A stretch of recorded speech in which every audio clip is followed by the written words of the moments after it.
Today we're going to be doing some propagation of our blueberry bushes here. I have 4 blueberry bushes that are around 3 or 4 years old. You can see they're nice, big. We bought them when they were really tiny, so they've really filled out. It is around late spring, and this is the time when you want to do it. There are truly 2 times when you can be taking clippings from blueberry trees. One is in the winter time if you're doing more of a hardwood, and then in the spring if you're going to be doing some of the newer growth, which is what we're going to be doing today. So today what we're going to be doing is taking clippings from all of these bushes, everything that I can. We love blueberry bushes. We have a toddler at home who probably eats his weight in berries every single day. Not kidding. And we also just love them here. These finally have some really great growth. So what we're gonna do is we're gonna go ahead and clip from any of the truly green stem pieces, anything that does not have berries on it. And you want it to be anywhere from around 4 to 5 inches in length, and any of your newer branches. So we'll go ahead and take some clippings here, and then we're gonna head over to our propagation station and we'll go ahead and get them all set up so that we can propagate them together. Let's talk about where you actually want to be clipping. So first off, I have some nice new clippers, or not new, I actually cleaned them. These are not new at all. Just make sure that you are cleaning and sterilizing your clippers, because if you are using them for different projects, it can transfer over anything that was on the other plant, and diseases, anything like that, which we definitely do not want. So definitely sterilize them before each use.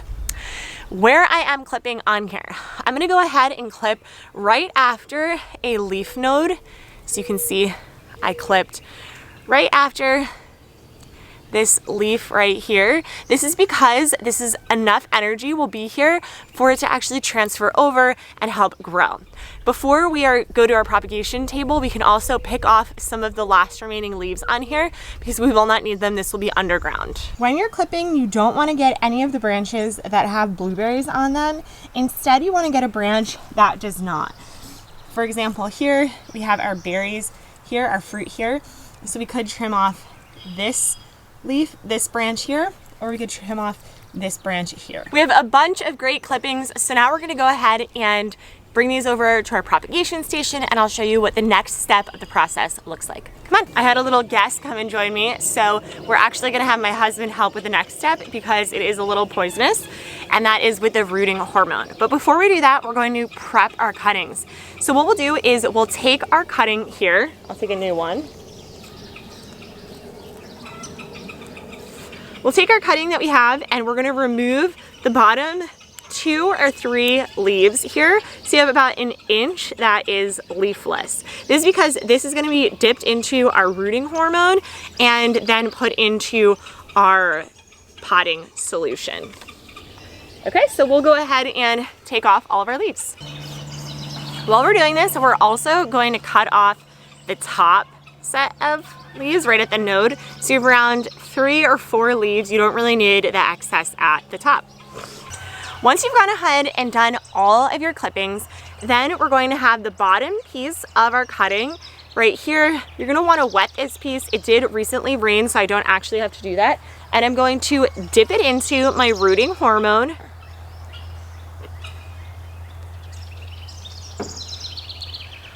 Like so. Now, obviously, this looks a little bit different than a bottle of rooting hormone. I did actually divide this out so that it doesn't contaminate the full jar of rooting hormone.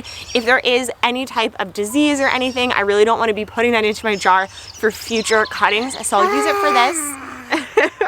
And then I will be able to throw that out, and I'm not destroying the whole entire thing. Once I actually put it into the rooting hormone, then I'll just stick it into our potting soil. I definitely suggest something that is light and airy. You can use sand. We're just using a nice, good compost today because it is readily available, and I want to do something easy. So we're going to be doing this today. You'll stick it in. We're going to do this for all of our cuttings.